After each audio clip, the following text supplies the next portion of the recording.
কালকে তোমাদেরকে বলেছিলাম আমি এদের এই টপিকটার থেকে এবার আস্তে আস্তে বেরোতে হবে, অন্যান্য কন্টেন্ট নিয়ে কাজ করতে হবে। তারপরও কালকে রাত্রিবেলা কল্পনার একটি ভিডিও দেখলাম, বেশ অনেকটাই রাতেই দেখেছি আমি ভিডিওটা। সেই ভিডিও নিয়ে অবশ্য করে কিছু কথা আমি আজকে বলতেই হবে আমাকে, সেই জন্য আমি কথাগুলো বললাম। কল্পনা ক্ষমা চাইছি, ক্ষমা প্রার্থী, ক্ষমা চাইলাম। কার কাছে ক্ষমা চাইছো? কার কাছে ক্ষমা চাইছো? ভিউয়ার্সের কাছে? পার্টিকুলার কারো একজনের কাছে? কার কাছে ক্ষমা চাইছো? ক্ষমা চাইছো মানে তো তুমি স্বীকার করে নিলে তুমি তাহলে ভুল করেছো, দোষ করেছো, তাই তো? যখন মানুষ ক্ষমা চায় তখনই তো মানুষ স্বীকার করে নেয় যে আমি দোষ করেছি, আমি ভুল করেছি। তারপরে আবার এত ক্ল্যারিফিকেশান কেন? এত ক্ল্যারিফিকেশান দিতে হচ্ছে কেন? তুমি কে? তুমি একটা ব্লগার, আর আমি বা আমার মতো অনেক আছে কন্ট্রোভার্সি ক্রিয়েটার। ভুল হোক ঠিক হোক, তারা তাদের মতো কথা বলবে তাদের চ্যানেলের জন্য। না তুমি আমাদের আপন, না আমরা তোমাদের আপন, এবং হওয়ার কোনো ইচ্ছেও নেই। আমি আমার কথা বলছি, না কোনো চ্যানেলে আমার মুখ সেভাবে শুনে আমি ভাইরাল হতে চাই। দুঃখ পেও না, কাউকে টার্গেট করে বলছি না। নাই সেই চ্যানেলের কারোর কাছ থেকে আমি জুতোর বাড়ি খেয়েও আমি ভাইরাল হতে চাই। বুঝতে পেরেছ? জুতোর বাড়ি তো আর সামনে এসে দেওয়া যায় না। জুতোর বাড়ি দিতে গেলে সেই চ্যানেলের ওনারের কিছু খারাপ লাগা কথা বলতে হয়। প্রচুর এই যে ঝড় উঠছে তোমাকে নিয়ে, কল্পনাকে নিয়ে, শ্বশুরমশাই দেখতে যাওয়া বা না যাওয়া, এসব নিয়ে কথা উঠছে। একটা কথা বলি কল্পনা, তোমাদের বাড়ির পলিটিক্স দেখেছো তো? বাড়িতে একটা পলিটিক্স, তার থেকেও সাংঘাতিক পলিটিক্স ওআইটির এই কন্ট্রোভার্সির জন্যে, ভিউজের জন্য, কে কাকে নেবে। আর কিছু কিছু মানুষ, কিছু কিছু ব্লগারদের ভাবে বলতে বাধ্য হচ্ছি, তাদের ওই ব্লগারদের কন্টেন্টগুলো তাদের বাবার কন্টেন্ট।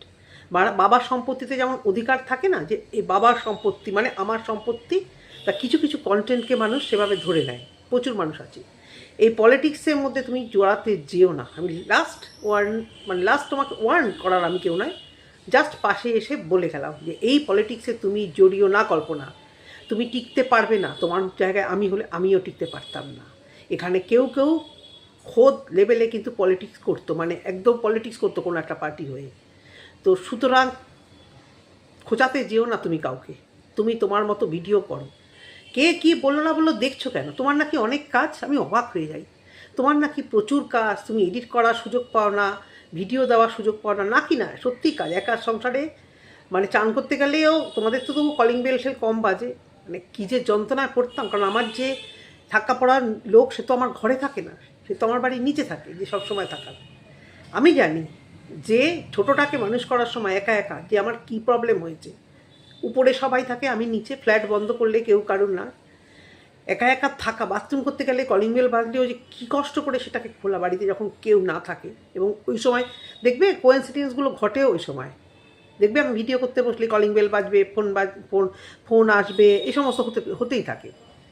তো তোমার ভিডিওটা কালকে যেটা পুরোটা বুঝলাম, তুমি রাগ হয়েছো না কী করছো আমি বুঝতে পারিনি। তুমি একটা কোনো ক্রিয়েটারের নাম বলে যার ভিডিও তোমার ভালো লেগেছে, আমি তাকে দেখি না।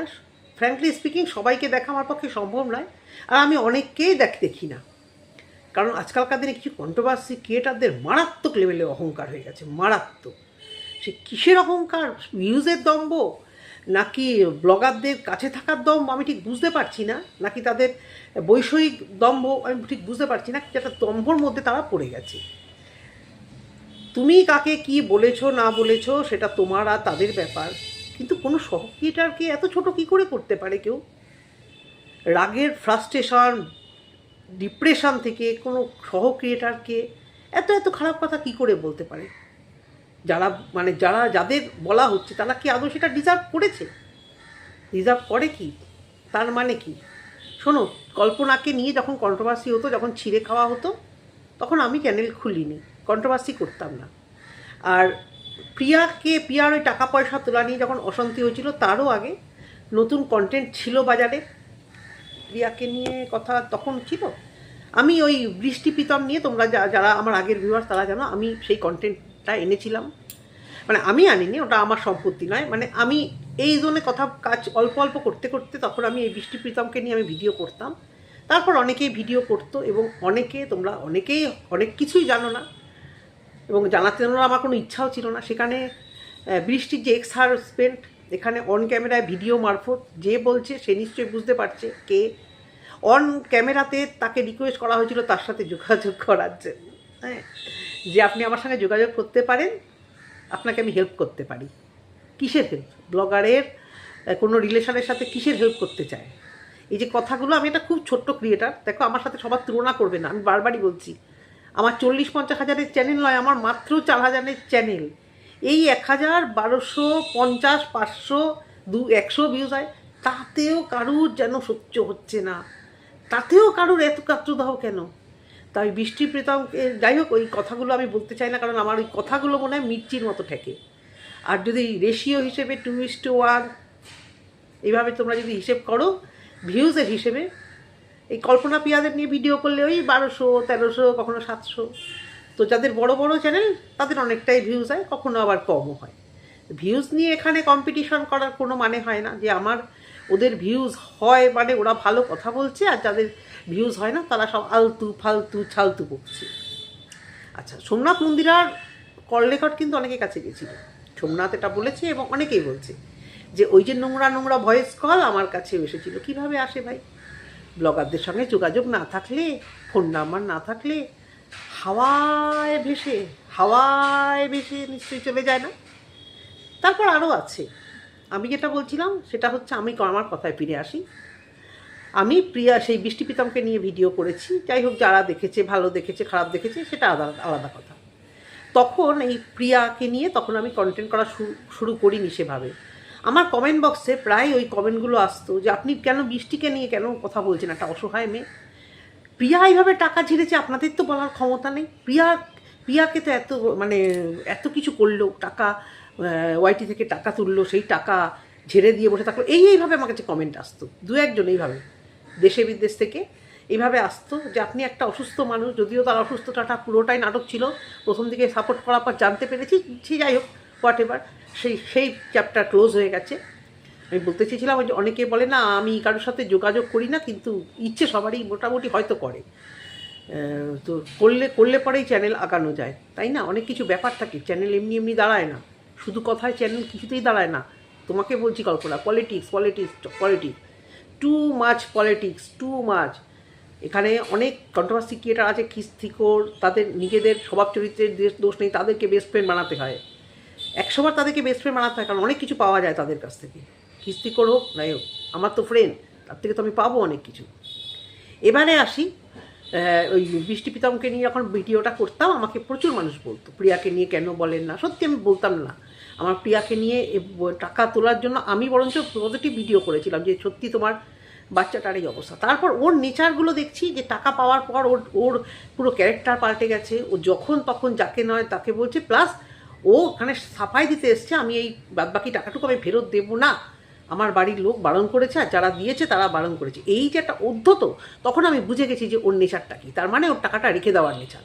ওই যতগুলো টাকাটাও দেখে ফেলেছে, একটা খামার বাড়ি থেকে ঝাড়ঝুড় খেয়ে অনেক কিছু লস ফস হয়ে ওই যে একটা থোক অ্যামাউন্ট ওর কাছে এসে গেছে, ওই লোকটা ওদের ফ্যামিলির ওরা আর সামলাতে পারছে না। তখন থেকে আমি ওর নেচারটা বুঝে গিয়ে কিন্তু ওকে নিয়ে আমি নেগেটিভ কন্টেন্ট শুরু করেছি, কাউকে দেখে না, কাউকে শুনে না, কাউকে না, আমি আমার মতো করে। তারপর যেহেতু পড়াশুনোর ব্যাপারটা, যেহেতু আমার ছেলেমেয়েরা এখনও ছেলে স্কুলে নয় অবশ্য করে, যেহেতু পড়াশুনোর মধ্যে আছে এবং সিবিএসই বোর্ডে আছে, পিয়ার ওই প্রেগনেন্সি নিয়ে প্রচুর কন্ট্রোভার্সি আমি করেছিলাম। তখন আমি ছন্দার ভিডিও তেমনভাবে দেখতাম না, জানতামও না, শুধু জানতাম প্রিয়ার কোনো একজন করেছে, তোমার অন্য ধর্মের থেকে এসে ওদের ওর হয়েছে, ওর সঙ্গে প্রিয়ার সম্পর্ক খুব ভালো।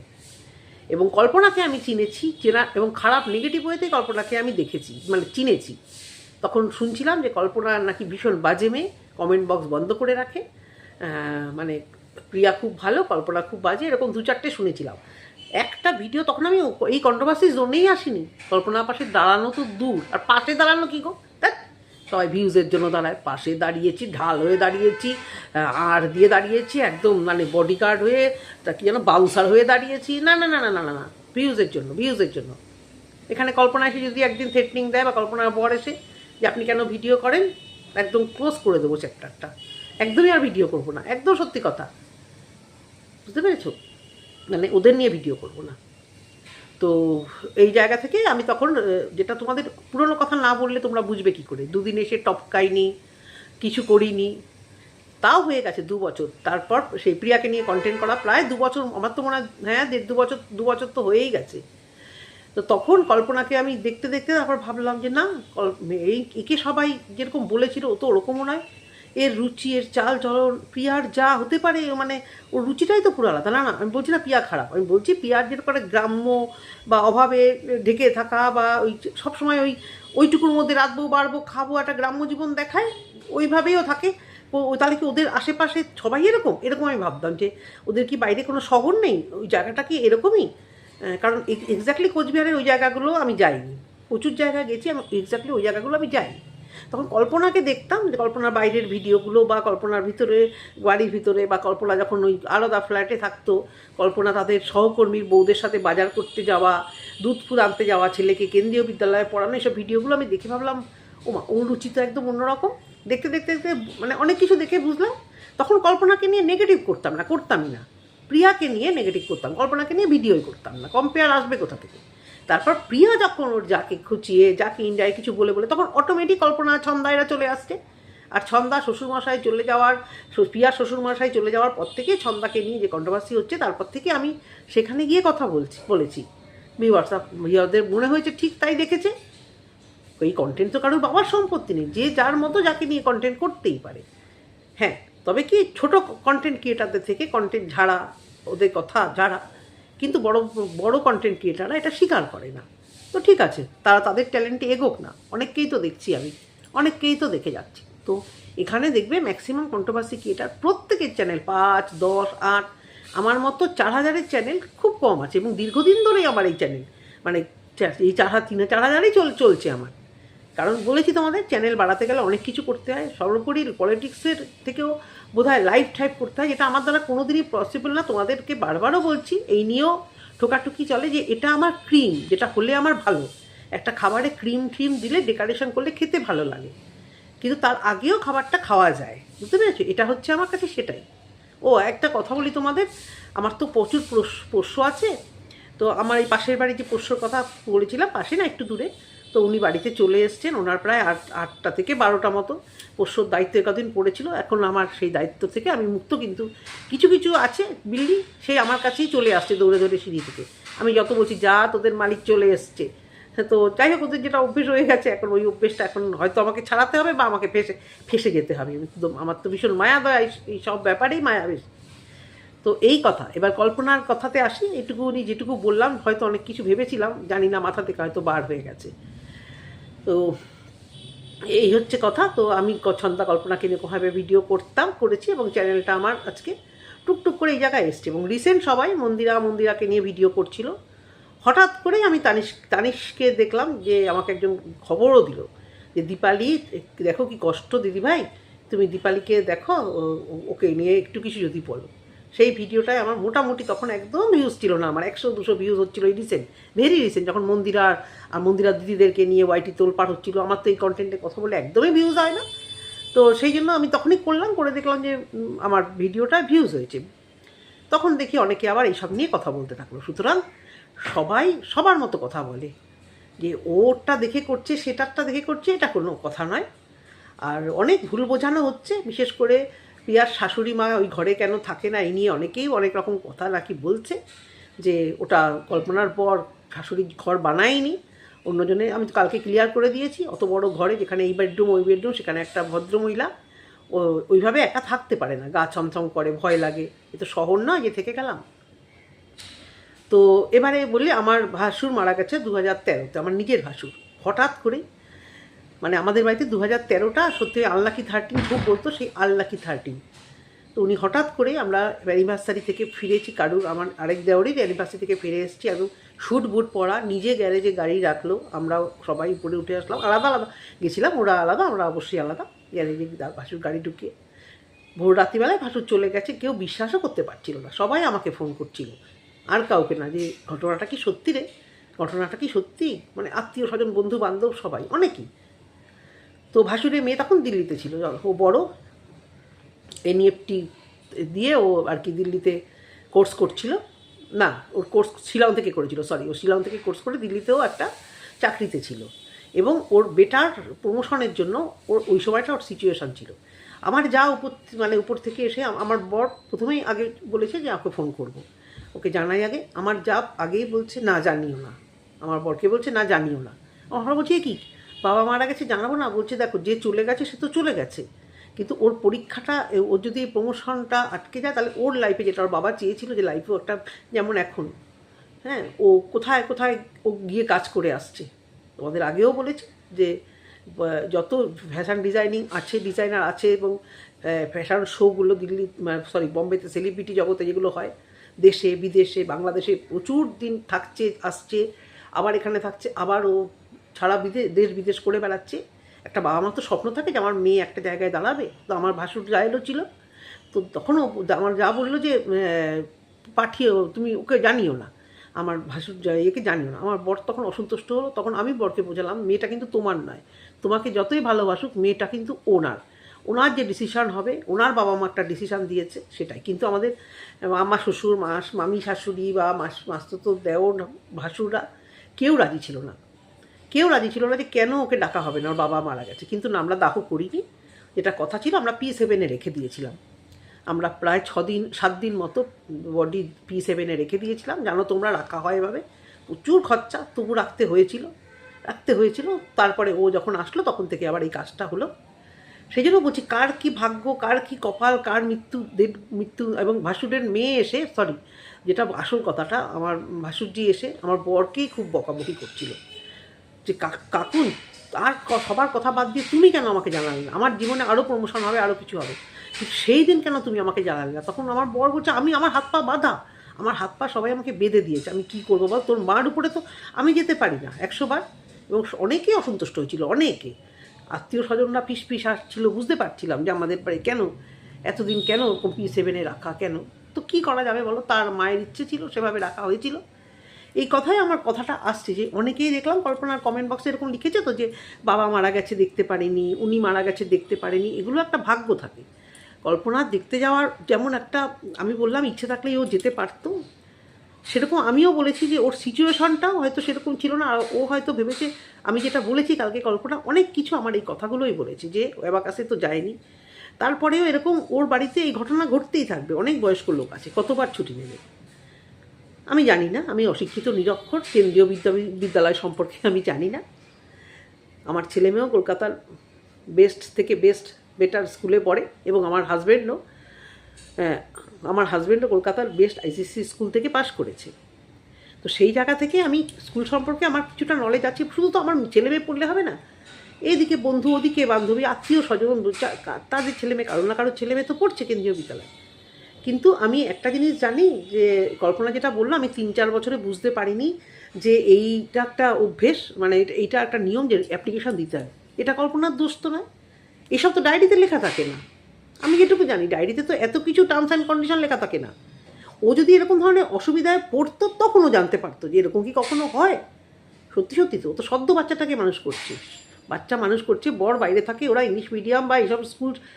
আরে বাবা, ওরা অচপাড়াগায় থাকে, এত কিছু জানা ওদের কাছে পসিবল না। আমরা এখন বুড়ি হয়ে গেছি, আমাদের এখন যে বয়স হয়ে গেছে, এখন আমরা অনেক কিছু জেনে জ্ঞান দিচ্ছি। আমি নিজের কথা বলছি, আমার ছেলেকে নিয়ে যখন আমি যেতাম স্কুলে, কত কিছু যে আমি জানলাম ওর কাছ থেকে, ওর বই থেকে, ওদের বন্ধু বান্ধবদের কাছ থেকে কত কিছু অজানা ছিল। কারণ আমার ছেলের স্কুলটা একদম অন্যরকম ছিল, আর আমার বরের স্কুলটা একদম অন্যরকম ছিল, আমার স্কুলটা অন্যরকম ছিল। এক একটা স্কুলের নিয়ম এক এক রকম সেইভাবে চলে।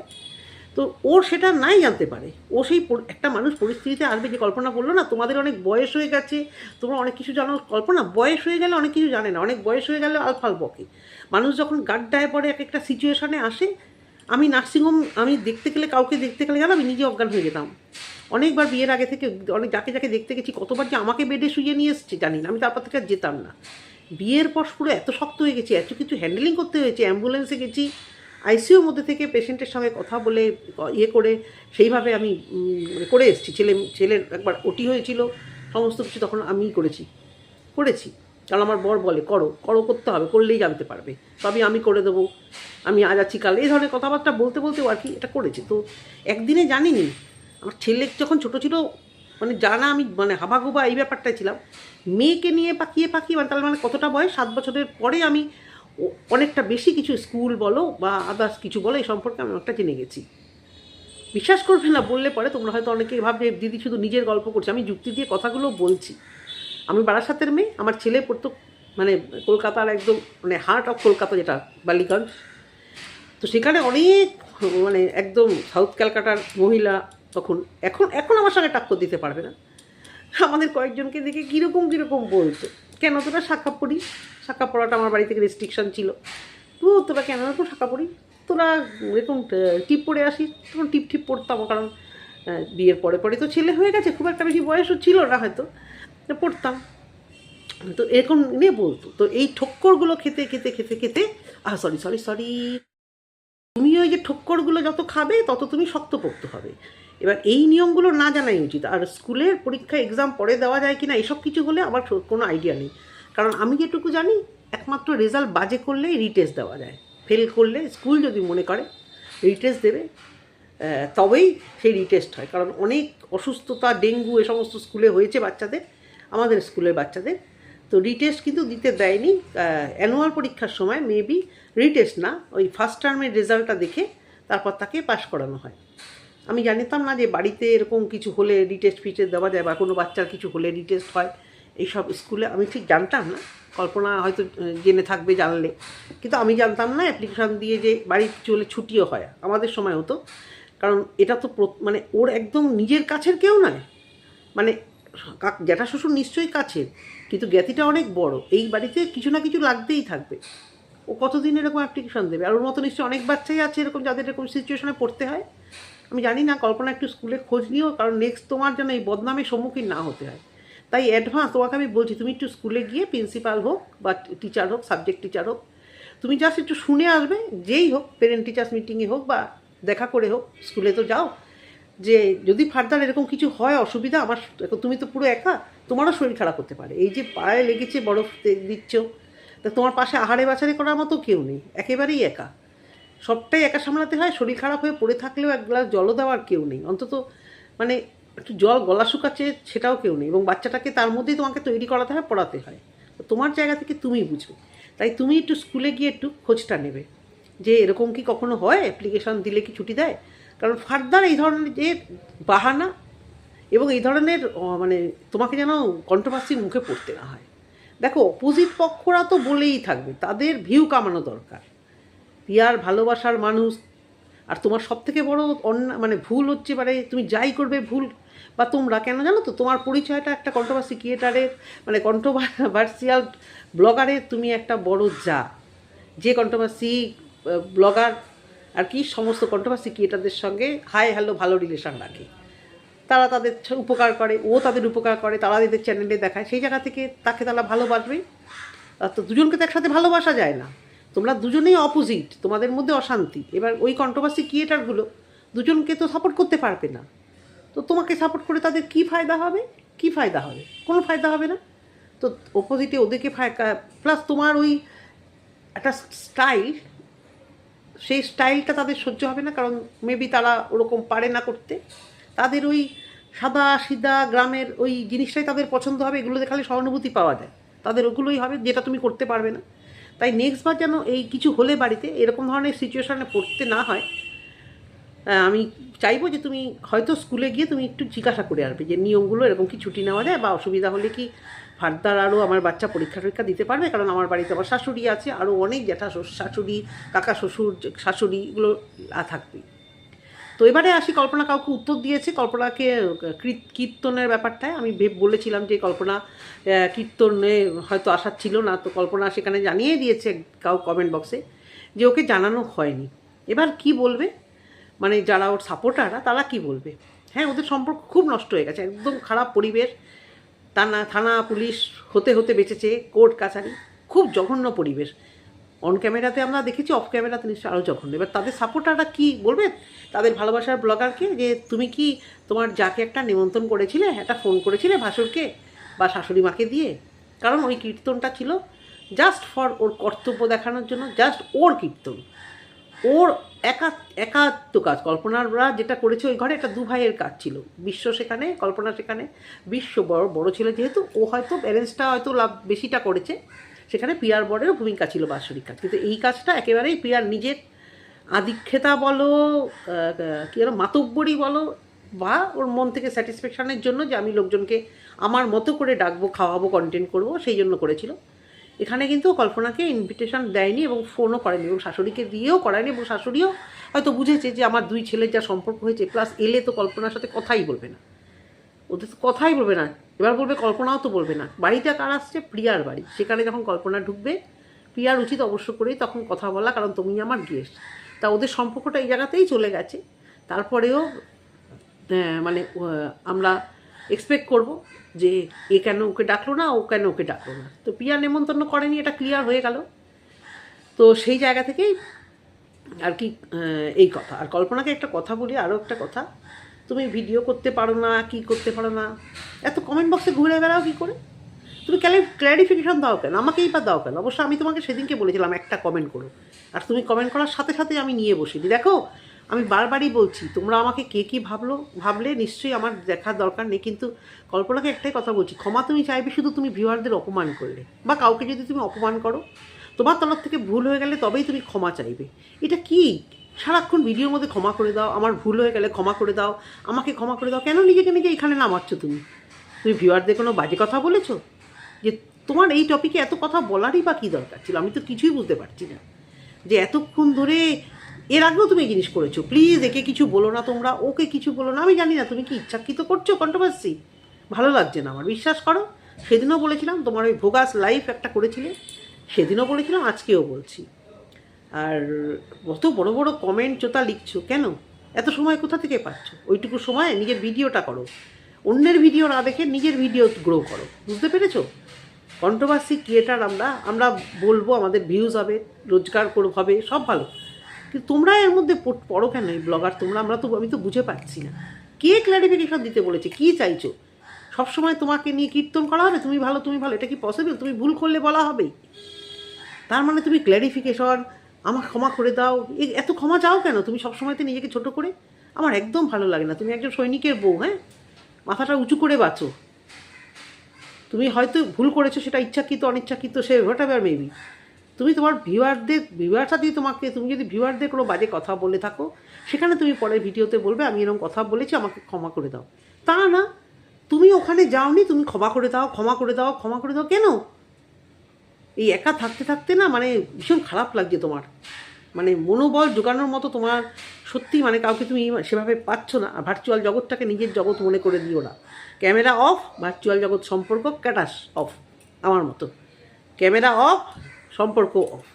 তারপরেও মাথার মধ্যে এগুলো পাকিও না।